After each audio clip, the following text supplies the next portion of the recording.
Vous étiez venu à ce micro début 2018, au début du lancement de votre média Loopsider. 3 ans plus tard, comment va Loopsider? Comment ça se passe? Loopsider va très très bien. Aujourd'hui, on sera à l'équilibre à la fin de l'année. On va doubler notre chiffre d'affaires par rapport à l'année 2020. On devrait dépasser les 3 millions de chiffres d'affaires, ce qui en fait une entreprise de médias rentable. On n'est pas très nombreux aujourd'hui à être des médias parmi les médias rentables. Je pense qu'on doit être 2 ou 3 peut-être.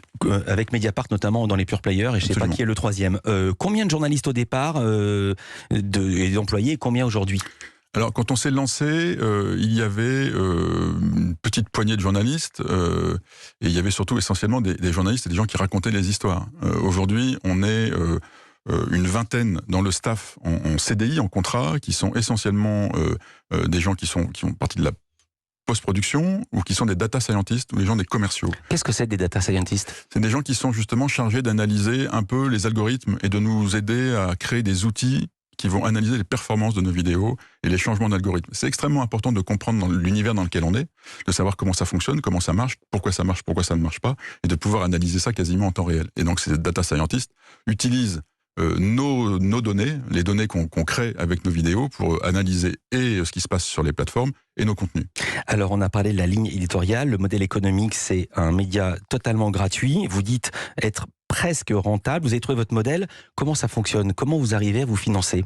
Alors nous, quand on s'est lancé, la vocation de Loopsider est de parler à tout le monde, et notamment des gens qui ne s'informent pas avec les médias traditionnels ou qui ne s'informent plus avec les médias traditionnels. Donc ils sont passés complètement sur leur téléphone, informés par leur communauté et donc par ces plateformes. Pour nous, c'était impossible d'imaginer une forme de paiement à l'intérieur de Facebook. Donc il fallait forcément que ce soit la publicité. Et aujourd'hui, en publicité, il y a soit la publicité qui est reversée par les GAFA, donc on se partage la publicité qui est mise à l'intérieur de nos vidéos ou sur nos vidéos, ou ce qu'on appelle le brand content, le contenu de marque, qui est un peu du public reportage. Loopsider, aujourd'hui, est notamment rentable grâce à ses partenariats avec les entreprises avec lesquelles il travaille pour produire des sujets en partenariat sur des grandes entreprises françaises. Françaises ou multinationales, on va citer l'une de ces marques, McDonald's, à travers la fondation McDonald's qui aide les familles d'enfants malades à vivre au plus près de leurs enfants quand ils sont hospitalisés. Vous avez recueilli le témoignage de Maëva, on peut l'entendre sur Loopsider. Elle a 17 ans et elle est atteinte d'un cancer. Extrait. Déjà, c'était rassurant de les savoir à côté, parce que j'avais souvent besoin de quelque chose, ou même j'étais tout le temps toute seule, donc je m'ennuyais facilement quand j'étais toute seule dans la chambre. Et puis quand ils étaient là, on avait toujours quelque chose à faire, on s'occupait comme on peut, donc ça passait un peu mes journées, qui étaient longues des fois. Que ce soit aller chercher une boîte de mouchoirs ou étaler de la crème, voilà, en tant que parent aussi, on peut être utile pour eux, pour notre enfant, parce qu'elle est plus en confiance aussi. Et puis, pour remonter le moral, pour rassurer aussi. Alors on retrouve cette vidéo sur votre compte Twitter avec la mention « En partenariat avec la fondation Ronald McDonald ».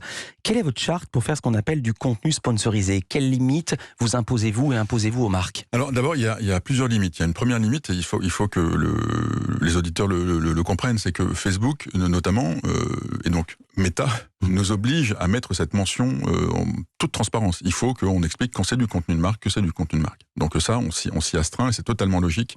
On le fait même sur Twitter, qui ne nous impose pas de le faire. Nous, l'obligation qu'on se pose, et ce qu'on demande aux marques avec lesquelles on travaille, c'est d'abord, de faire preuve de cette transparence, de la comprendre, d'être dans la ligne de Loopsider, de raconter ces histoires, de faire des portraits. Alors, je vous interromps tout de suite parce que c'est ça la question qui est très intéressante. On n'imagine pas que McDo, qui était représenté, je m'adresse à l'ancien journaliste de Libé que vous étiez, qui était représenté autrefois comme le mal absolu et l'incarnation même de la malbouffe, soit dans la ligne de Loopsider. C'est là où il pourrait y avoir un hiatus, d'où ma question. Absolument, et c'est vrai que c'est une question qu'on se pose en tant que journaliste. On a créé une communauté qui a réagi à un certain nombre de valeurs. On ne peut pas les brusquer et aller contre nos valeurs et contre celles de la communauté. Donc il faut qu'on trouve une façon de raconter ces histoires, de montrer comment ces entreprises s'engagent. Et je pense que nous, en tant que médias, en étant partenaires avec eux, on les engage. Elles viennent sur notre communauté, ça veut dire qu'elles doivent venir parler à notre communauté sur les valeurs qu'elles disent vouloir mettre en avant. Et ça, c'est extrêmement engageant d'aller là-dessus. Et puis surtout, ce qu'on leur demande, c'est de répondre toujours à la question qui fâche. Alors là, il se trouve que c'est la Fondation McDo. La Fondation McDo, qui est une fondation aujourd'hui qui ramène beaucoup d'argent, notamment pour les familles dont les enfants sont malades. On peut se poser plein de questions sur pourquoi est-ce que ce n'est pas l'État qui fait ça. Il n'empêche que c'est la Fondation McDo qui le fait. Et nous, c'était important, quand on fait d'autres sujets, je pense notamment sur des sujets sur le climat et l'environnement, que les entreprises s'engagent, et puis que nous, on leur pose la question, mais pourquoi on peut vous objecter ça? Qu'est-ce que vous répondez? Sur l'Oopsider, le temps est compté. Ici aussi, réponse par oui ou par non. Est-ce que vous pourriez enquêter sur McDonald's alors que vous venez de faire une vidéo sur leur fondation? Oui. Merci beaucoup, Johan Hufnagel. Je rappelle que vous êtes l'un des cofondateurs du média l'Oopsider. On le trouve partout et c'est gratuit. Merci d'avoir été avec nous en direct. Dans un instant,